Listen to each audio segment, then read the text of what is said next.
Well, this is a very exciting day because he's a great champion, and we love champions. And it's wonderful to have you in the Oval Office with your family and your friends. Thank you very much. And thank you all for being here in the Oval Office on this very joyous occasion. Today it is my privilege to present our nation's highest civilian honor to a beloved basketball legend and a true American original, Robert Cousy, commonly known as Bob Cousy. Bob, congratulations on receiving the Presidential Medal of Freedom, the highest award you can receive. We have the Presidential Medal of Freedom, and we have the Congressional Medal of Honor for military, and it's great to be with you.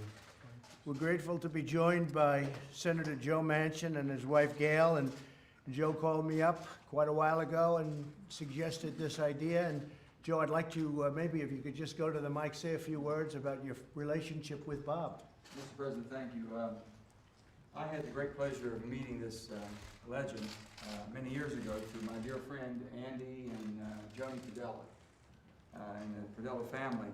And Andy and I have been friends for a long time. We were talking, and he started talking about this Bob Cousy. He was like, Coos.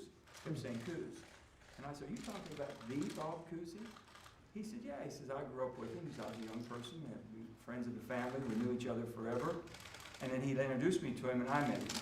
And we started talking, and Bob didn't say anything, but some of his friends said this is something that basically he aspired for. So you called me, and we were having a meeting on something else. We were back having lunch, and we were talking, and you in your personal fashion, I said, there's a gentleman I think you ought to consider for this high award. And you said, who would that be? And I said, Bob Cousy. You said, I remember him very well. Remember we were sitting back there? Certainly. You said, give us the number and we'll call him. You made the phone call back there. He wasn't going to take the phone calls. He thought someone said, this is a White House call. The president wanted to speak to you. He said, they're jousting me. So they took the call, and he says, it's unbelievable. So to all the friends, this is a team effort. It was this whole family and all these people who grew up with Bob and Coos know it's been a team effort to make this happen. I was just happy that I could be a part of this. And thank you, Mr. President, for recognizing a big part of true it, Joe. American hero. Yeah, thank you very much, Thank you, Joe. sir. Thank you, Gail, very much for being here. Appreciate it. Also with us are many members of the Cousy family, including Bob's daughters, Mary, Cindy, and Marie. Where are you now? Where are you? Hello, folks. Congratulations. It's a big deal. And his grandchildren, Zachary and Nicole. Thank you. Congratulations. And his sons-in-law, Randy, Bruce, and Joseph. And they're good sons-in-law, I assume, Bob, right? Huh? No complaints? They stay in line, yes. Huh? I'll bet they are. Bob grew up during the Great Depression on Manhattan's East 83rd Street in an apartment without running water. In 1941, at the age of 13, Bob picked up a basketball for the very first time. He devoted himself to the sport and soon honed a unique ability to play equally well with both hands. He had a very unique talent. He had equal ability with both hands, they say. I won't ask you whether or not that's true. Is it true? So-so. Huh? It's pretty unique. And Bob never forgot the lesson his first mentor taught him. Don't ever be predictable. Hey, I've heard that lesson too. Not for basketball, for other things. By his senior year of high school, Bob was named captain of the Journal-American's all-scholastic team, and people started calling him the Houdini of the hardwood. It started very early. It's called talent, and you either have it or you don't. In 1946, Bob enrolled at College of the Holy Cross and joined the Crusaders, where he quickly built a large following of fans. In one of the biggest games of his sophomore year, his coach, for whatever reason, benched him. I'll bet that's the only time that ever happened. The team was behind by 7 points with only 5 minutes left to play. It was a very, very important game when the fans started going crazy. We want Cousy, we want Cousy. A lot of fans, to 8,000. That's a lot at that time. The coach had no choice but to put Bob in a game, and Bob immediately went on to score 12 quick points, leading his team to a epic come-from-behind victory. And I don't know if the coach kept his job or not, but I don't know. What do you think, Joe? I think I would have gotten rid of the coach. By the end of his collegiate career, the Wizard of Worcester was a 3-time All-American, and was on his way to being drafted into the NBA. Everybody was talking about him. They were talking about him all over the country. Joining the Boston Celtics in 1950, Bob quickly established himself as the preeminent point guard of his day. He was ranked number 1 in assists for 8 of his 13 NBA seasons, all of which were spent with a team known as the Boston Celtics, great team. By his second season, he was the 3rd highest scorer in the league. In a legendary 1953 playoff game between the Celtics and the Syracuse Nationals, Bob demonstrated exceptional grit in one of the roughest games in the history of basketball, including 107 fouls. That's a lot of fouls. Bob forced the game into its first of 4 overtimes and propelled the way to victory, scoring a record 50 points, and Boston won by quite a bit because he just went wild in that last overtime. In 1954, Bob organized the NBA Players Association, a first-of-its-kind union for major American sports. He was elected the association's first president and fought for better working conditions and a more reasonable schedule for players. Bob's activism helped him produce many notable reforms, including a pension plan for NBA players. Bob was also a passionate advocate for equality and justice. At Holy Cross, he wrote his senior thesis on the persecution faced by minorities.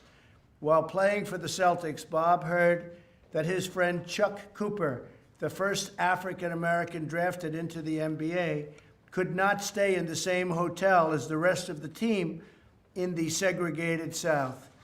Bob responded by leaving the state with his teammate.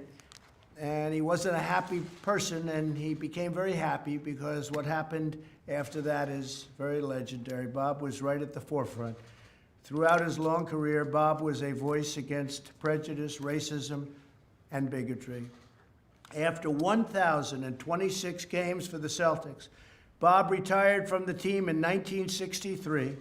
He had scored 18,973 points and made 7,882 assists. They were records at the time. He was a 6-time NBA champion, a 13-time NBA All-Star, wow. And he was also league MVP. He was the first NBA player to be on the cover of Sports Illustrated. Bob went on to coach the Boston College basketball team to a 117-38 record. In 1973, he coached the U.S. national team to a victory against the Soviet Union. He was inducted into the Basketball Hall of Fame in 1971 and later became the first inductee to serve as its president. He coached the Cincinnati Royals and briefly reactivated in 1969, setting the record for the oldest person to play in the NBA. Am I allowed to ask how old that was? I'm having a senior moment, Mr. President. I think it was 41. That's very good. That's pretty good. Over the years, Bob has also poured his heart in countless charitable causes. He was named the Big Brother of the Year in 1965, taught youth basketball, and created a scholarship for underprivileged children. It's an incredible life. Incredible life you've done. Great job, Bob. Thank you. But you're one of the all-time greats in the history of sports, not just basketball, and an inspiration to us all. And today, America honors and celebrates everything that you have achieved. You've achieved so much, and even beyond basketball. It is my privilege to ask the military aide to read the citation as we present Robert Bob Cousy with the Presidential Medal of Freedom. Please.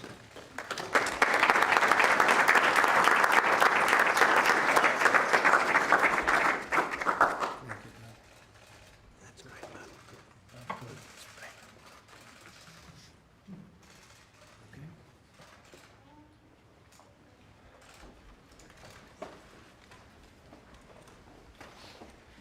Robert Joseph Bob Cousy is one of basketball's all-time greatest players. During his 13 seasons with the Boston Celtics, the Houdini of the hardwood confounded opponents and was instrumental in building the team into a legendary success. Mr. Cousy won 6 NBA championships with the Celtics, led the league in assists for 8 straight years, was a 13-time All-Star, and won the NBA's Most Valuable Player Award in 1957. Off the court, he fought for racial equality by standing up to racism directed at his teammates, and he helped organize the NBA Players Association. In 1971, he was inducted into the Naismith Memorial Basketball Hall of Fame. The United States proudly honors Mr. Cousy, whose competitiveness and character have solidified him as a distinguished athlete and American.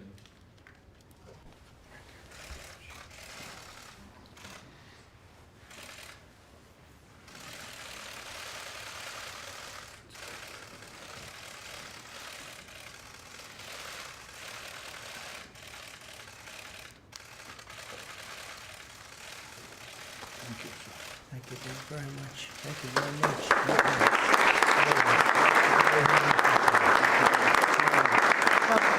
Just a few words over here. Here's the mic right here.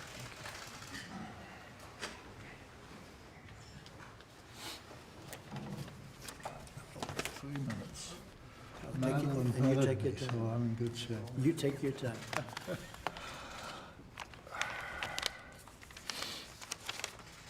Thank you, Mr. President, for those kind words. However, if I'd known I was going to be eulogized, I'd have probably done the only decent thing and died for you.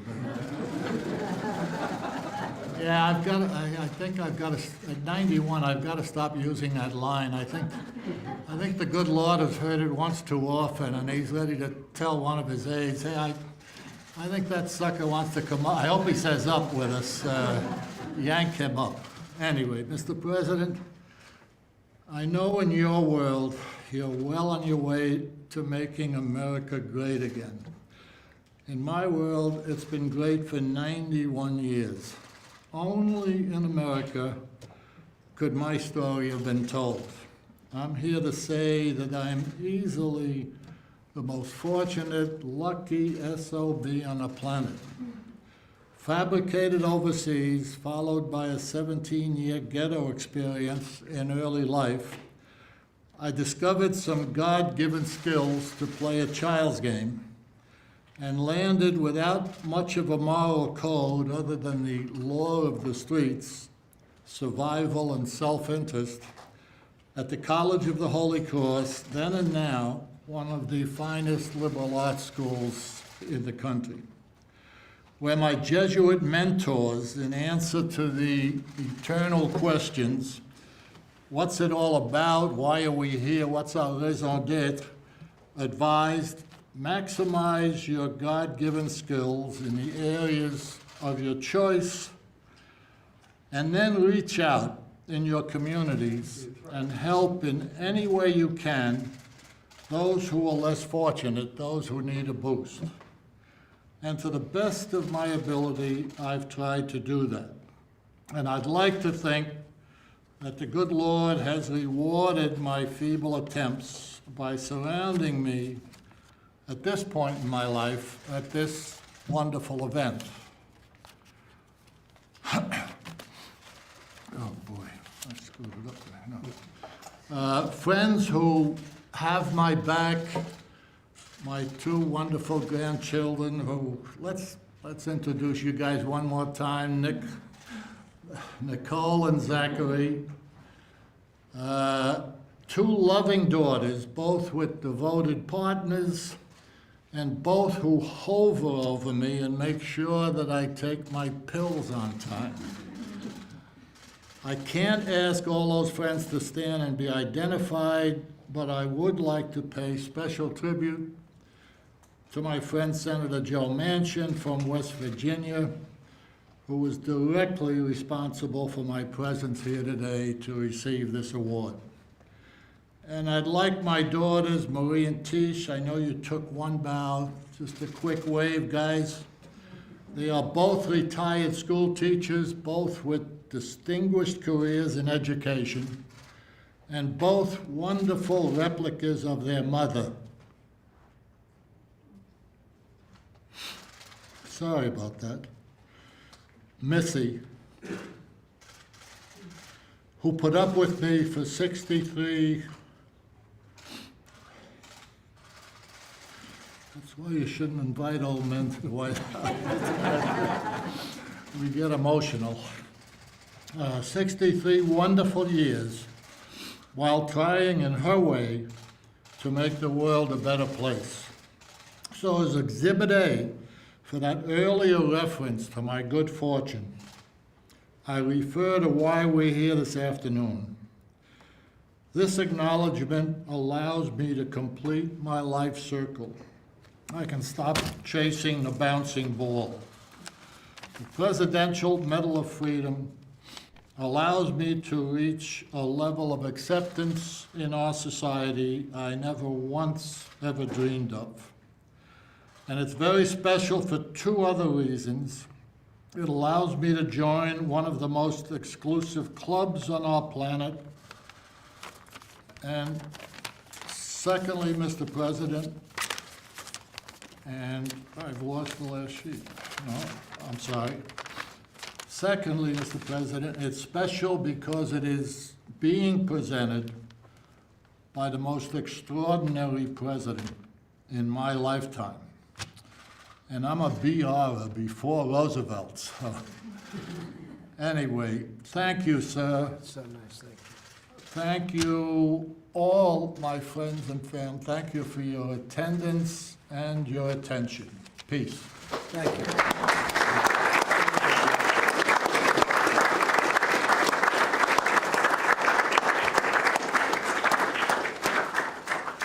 Well, I just want to say that, first of all, that was beautiful. And congratulations to the family and all your friends. And the last one, last great athlete to get it was Tiger Woods about 3 months ago. Tiger Saw got it it. all. I'm a Tiger fan And I'm myself. a Tiger fan too, and he did a great job. He did something that people thought was impossible, and he won the Masters, and he was something. So you're in very good company. There's some incredible people, as you know, in the past. They have been, and I think I mentioned to you when we spoke in December that if I ever get back to golf, I'm gonna give you two aside. Okay, that sounds good. That sounds good. Thank you very much. That was fantastic.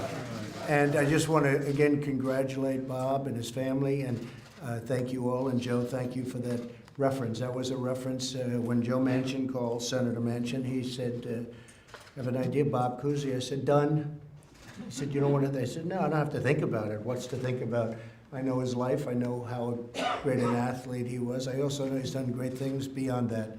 So that was a very quick acceptance. I didn't have to call you back, Joe. I saved the phone call. So thank you very much for that reference, and we're very proud of Bob Cousy. Thank you. Thank you, Bob. Congratulations.